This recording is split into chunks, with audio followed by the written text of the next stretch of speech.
Hey, Jeff Howard here at FixMyKite.com, and we always have those questions. Do you fix foils? Of course we fix foils. We've been fixing foils since the foil kite was out, way before those water kites were here. We know how they're put together, we know how to fix them, and you look at wads like this, do you get worried? Well, that doesn't bother us. This is something we deal with on a normal basis. Reinstalling bridles, fixing bridles, putting new ones on. As you know, there's a lot on these kites. They're very awesome for those light wind possibilities. A fly surfer, all your trainer kites, and everything else. Well, what I want to talk to you about is inspecting. Now, on a fly surfer, there's a lot of little areas on these kites you want to be aware of.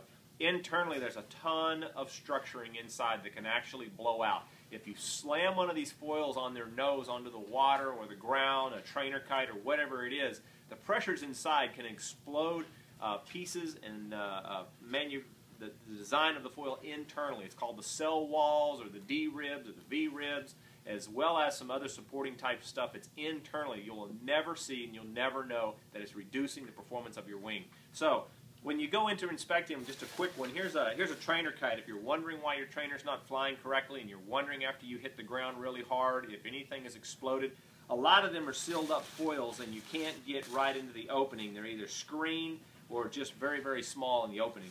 But what you want to do is you want to get to each of these seams internally as a cell wall. And you put one hand on the bottom, one hand on the top, and you pull apart. If you pull and it's solid, then you're all good. But if you come across the wing and that happens, you've got a blown cell internally. These are all fixable.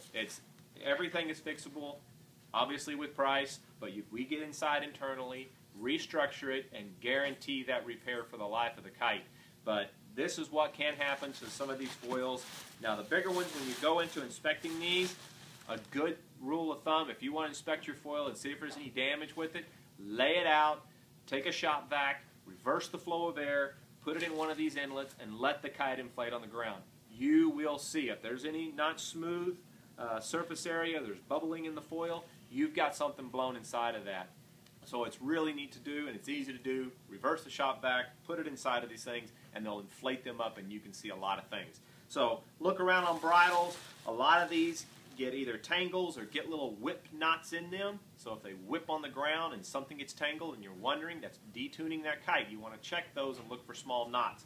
There's also little pull points. These are safety connection points on that wing. These are made to snap before the bridle itself so it doesn't damage the kite. It tries to reduce that damage on a lot of these more expensive type water foils. So, can we fix them? Absolutely. We know everything about it. We're professionals in all the kite fixing of any kite that you may have out there. We've been doing it longer than anybody, and we're happy to fix those foils. So if you have any questions, you want to make it better, let us know here at FixMyKite.com. I'm Jeff Howard. We can get you back in the water no matter what damage it is. Let's get out there and ride.